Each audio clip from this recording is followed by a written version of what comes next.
Welcome to the program. Water Cabinet Secretary Eugene Wamalwa is expected any minute from now to address a press conference to respond to claims made yesterday by opposition leader Raila Odinga in regards to a proposal to construct a water dam at the border of Nakuru and Kericho counties. Raila said yesterday that a very dangerous dam project is underway and that the water project would devastate not only the water catchment areas of the Mau, but would also turn parts of Bomet, Migori, Nyamira, Kisumu and Kericho counties into near deserts. Let's now cross over to Mount Elgon, where Cabinet Secretary Eugene Wamalwa joins us live.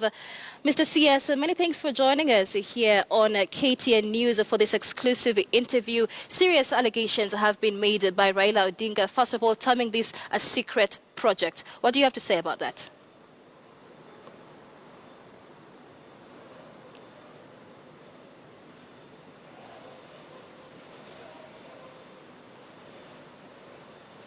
Government, and I want to thank the Italian government for their continued support. And this is not the only project we are doing with it.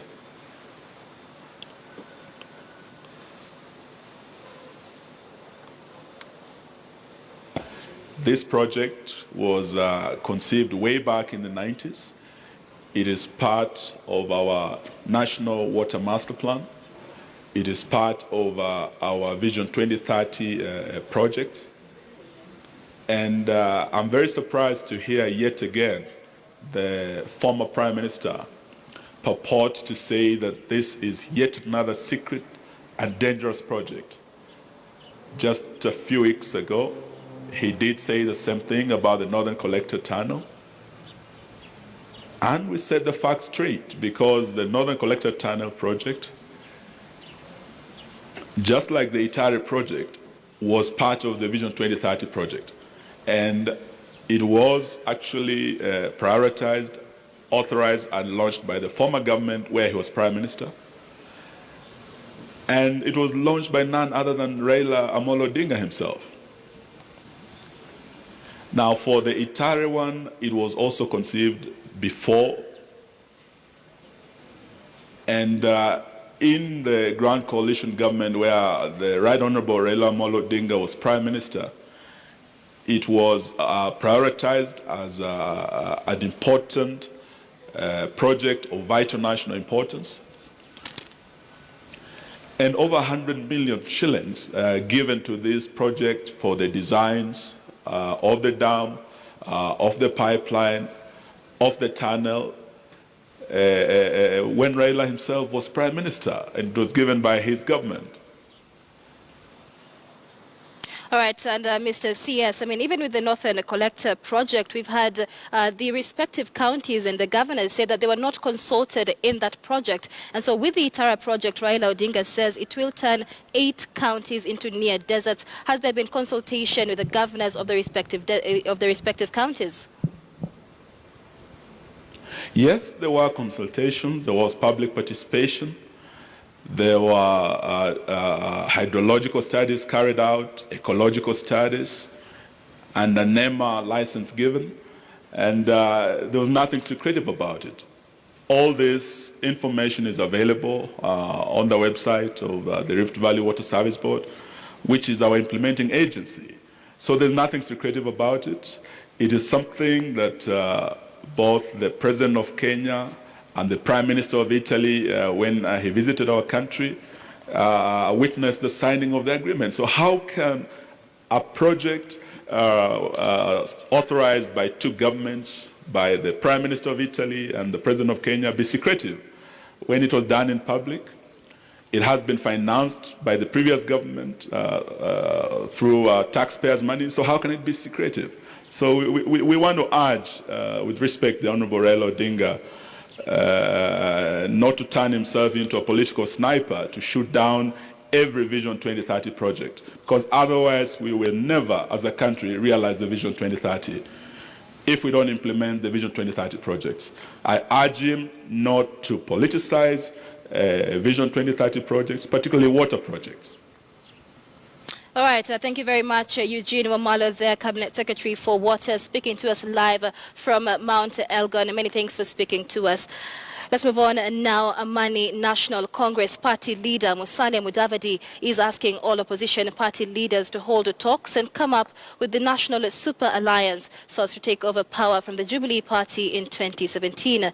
Mudavadi, who is eyeing the presidency, says a Jubilee Party led by President Uhuru Kenyatta and his deputy William Ruto has messed the country following the massive cases of corruption witnessed during the 4 years in power. He called on court leaders Raila Odinga, Kalonzo Musyoka and Moses Wetangula to come together and form the alliance, as it was the only way to remove the current regime from power. 20 watu wamepora mali 1.6 billion. Wewe unakuja unasema si wewe, bali unasema ni ofisi ya deputy party leader. Sasa sisi tunangoja na yule sasa atatoka kwa deputy president, naye wakati bunge tamuita naye atasema nini? Sasa mambo kama haya ndio sisi tunasema tumechoka. Tumechoka na wakati umewadia katika kura zijazo. Watu waangalie. Na ndio kwa sababu tunasema tunataka tuunde National Super Alliance. NASA. Yaani wale wanaiba pesa za wakina mama wanaswe. Labour Party of Kenya party leader Babu Namwamba says he is challenging President Uhuru Kenyatta and his deputy William Ruto to show Kenyans why they should be re-elected in 2017, yet they have failed to curb corruption. Speaking in Uasin Gishu County yesterday, Babu said the ongoing parliamentary probe on the NYS saga has revealed a lot and wondered why the suspects are still at large. He says his party will not tolerate corruption if elected in 2017. Leba ambaye ni mwanasiasa mashuhuri kuna wakati sasa tunakuja kushughulikia mambo ya vijana. You know, as a president, you swore, you took an oath of office before the people of Kenya, indeed the whole world, and before God, to defend and protect the constitution of this land, to defend and advance the best interests of the people of Kenya. Corruption today threatens the very survival of our nation. When money is stolen from the health department, it puts to risk the health and the lives of all our people. When money is stolen from the education department, it threatens the learning, the advancement of our young people in this country, who are the drivers of the future of this land. When money is stolen from roads, from water, from all the key drivers of the economy, it puts to risk the very survival of our nation. And I want to challenge the president. Use this opportunity to demonstrate that you don't just talk the talk, indeed you can walk the walk in the fight against corruption. We have had enough talk. We have had enough whining. Now let us see some action. We know people like Anne Waiguru, what are they still roaming around this country? I saw some young girl appear before parliamentary committee bragging how she could withdraw from the bank 60 million shillings in cash and play around with the 60 million like loose change. What is that girl still doing out here? These are jailbirds. Embu Diocese Catholic Bishop Paul Kariuki has banned politicians from engaging in church harambes as guest of honors until after the 2017 general elections. Kariuki, who issued an instructional letter to all the priests within the diocese, warns of disciplinary action against any priest who will negate the communication. The bishop said that politicians should stick to political rallies and not churches where Christians are being nourished with spirituality. Of the elections of 2017 is here with us, and I decided to give pertinent directions to the people I shepherd so that we can have the best leaders in our county and in our country. Harambee is also very key because people use harambee for fundraising, which I fully support. But at this time, I have said no more Harambes conducted by the politicians, because they're going to use Harambee to influence that they are participated in this, therefore they are the worthy people to be elected. So I have not said they cannot participate, but as guest of honors, I have ruled from now until the end of the elections, no one should appear in the card as a guest of honor. They can contribute like any other. We also contribute that we do not appear in the papers. Energy Cabinet Secretary Charles Keter has dispelled the fears of power rationing in the country despite the current rain shortfall that has led to reduction of water levels at the power generating stations. The CS says that the power production at the moment is still stable and the reduction in water levels is very minimal and not alarming.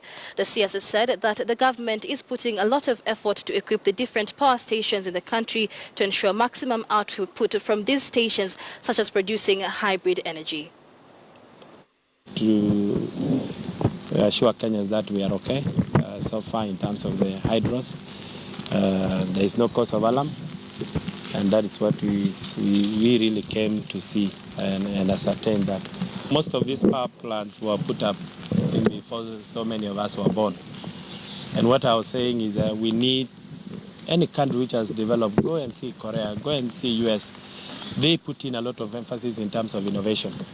And that is what we, as a government, we have really encouraged our entities, KenGen, KPLC, all the way across the board, that the emphasis of being innovative is welcome.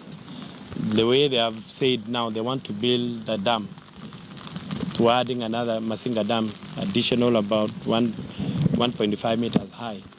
That would translate to more volumes of water, and in terms of the energy, more energy generated by that.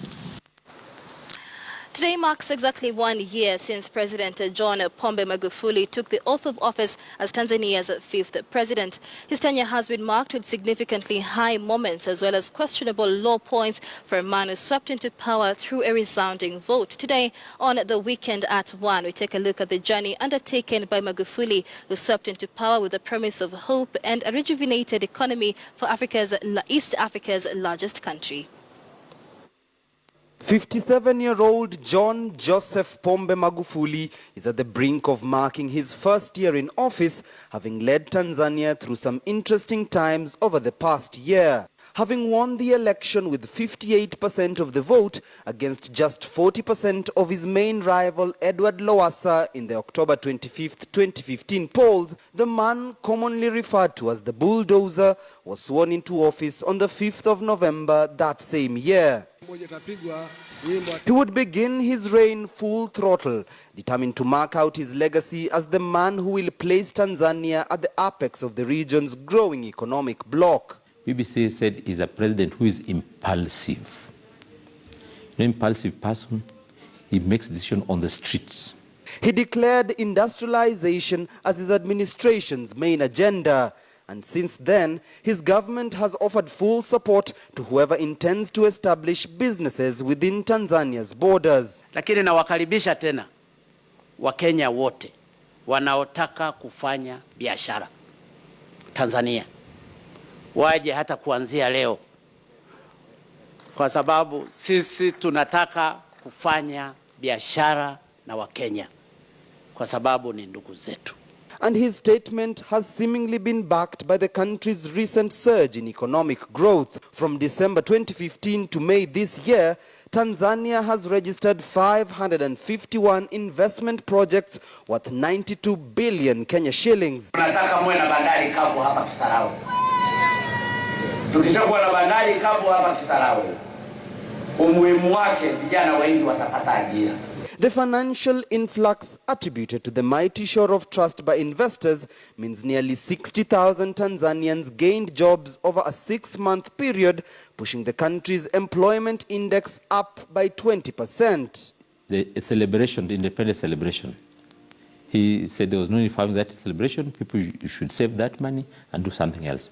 And then people use that occasion to clean the streets, make the town clean. That's one thing. 2, he talked of avoiding wastage and corruption. And in civil service, he cut a lot of expenses. Coming to issue foreign trips, he came up with a regulation that all leaders who are going outside will not go into first class. They will fly second class.